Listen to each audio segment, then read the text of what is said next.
Republicans have a habit of invoking slavery when it comes to issues they don't agree with. Well, that took place in Arkansas. Well, there was a debate about the issue of Medicare on the floor. Democratic State Senator Stephanie Flowers, she blasted Republican State Senator Terry Rice when he tried to liken Medicaid expansion to slavery. We are enslaving future generations, our children and grandchildren, to debt that we are irresponsibly putting on their credit card. And that, to me, is not good. Well, that didn't sit well with Flowers. She immediately fired back. I would never vote for a bill that would enslave anybody. And I don't think that's what we're doing when we are providing health care for the poorest Americans. And I can't here in this case. I just have a serious problem with that kind of statement. You know, humanity dictates that we ought to give people an opportunity to have a healthy lifestyle. That's not enslavement. And I'm willing to have my son and any grandchild to help somebody out when they're sick.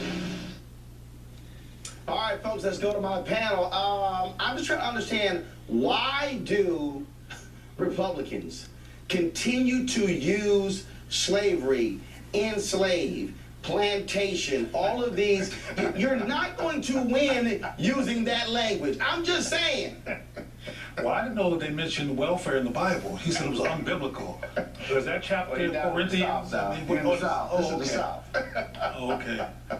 But Roy, let me just say this. The reality is that you know, taking care of poor people, I've said this on TV and I've said it to you privately, that taking care of poor people is really, really expensive. And it's a struggle with Republicans who want to hold the line, and then our communities of color, but more importantly, Democrats who want to provide for those. Now, none of us are socialists here, but it's an expensive process and somebody's got to pay for it. But I agree with you, using the term enslavement, slavery, plantation to make your point, because sometimes, somehow we're in 2016, it's okay to use that as you compare to other race-neutral political issues. That's just not a good start and not a good finish. Well, Allison, it's expensive, but frankly, it's a lot more expensive when you're giving massive tax breaks to the wealthy, or even the significant amount of money that goes to corporations for research and development from the federal government. But again, why do Republicans continue to go down this path? Here you're talking about Medicaid.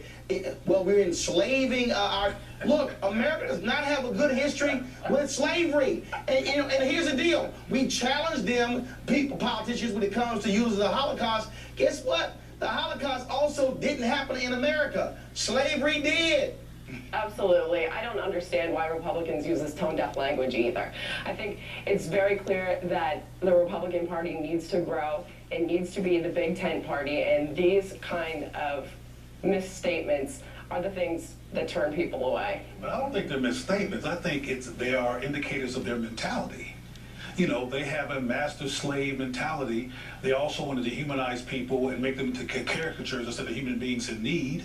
I mean, one of the things they never consider, because my family was on welfare for a short time, is that people use welfare sometimes as a temporary stay while they're developing their lives. It's not necessarily something they stay on as slaves. So, but see, like I always say all the time, let's not try to have a rational perspective of irrational people who have this idea in their mind that they're superior, which is why they keep trying to refer to everybody else as slaves. And also, let's look at it this way. You know, we often hear from conservatives and even some liberals that, look, not all cops are bad. The majority of cops, they are good. Well, guess what? Not all folks on welfare are trying to steal from the government. I think many of these folks need to go back to look at history as to why welfare was created. You look at the working poor in this country.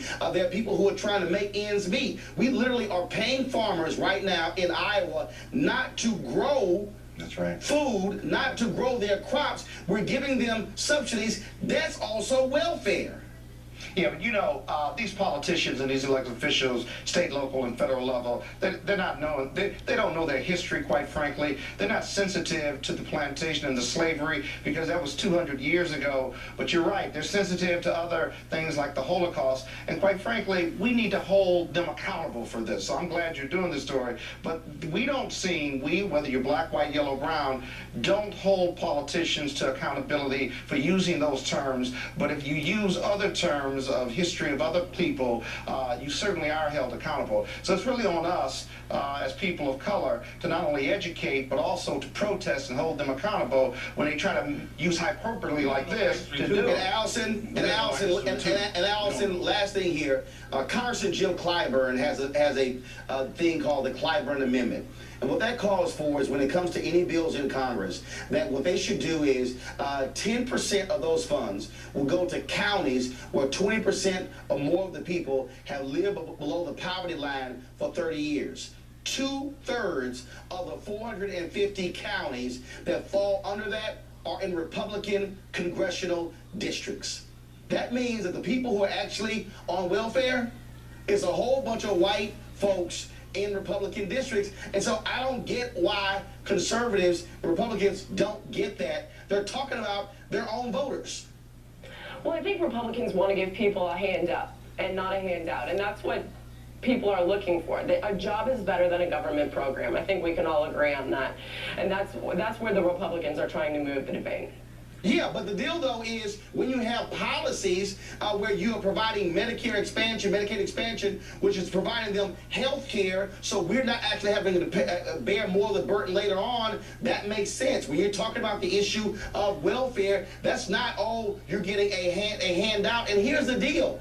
Farmers in Iowa right now are getting handouts, but that's not called welfare, that's called subsidies. Corporations in America are getting handouts. That's called research and development dollars. We literally are building stadiums for billionaire sports owners, and that's called economic development. So why don't we call welfare the exact same thing?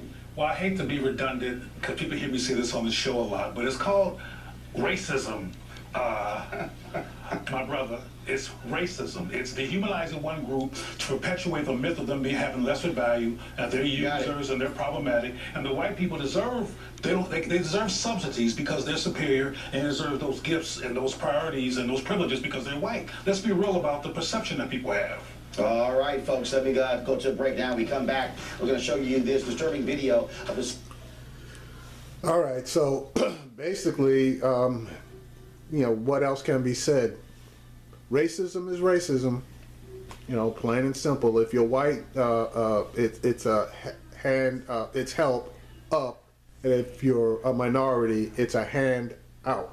Okay, if you're black, it's welfare. If you're white, it's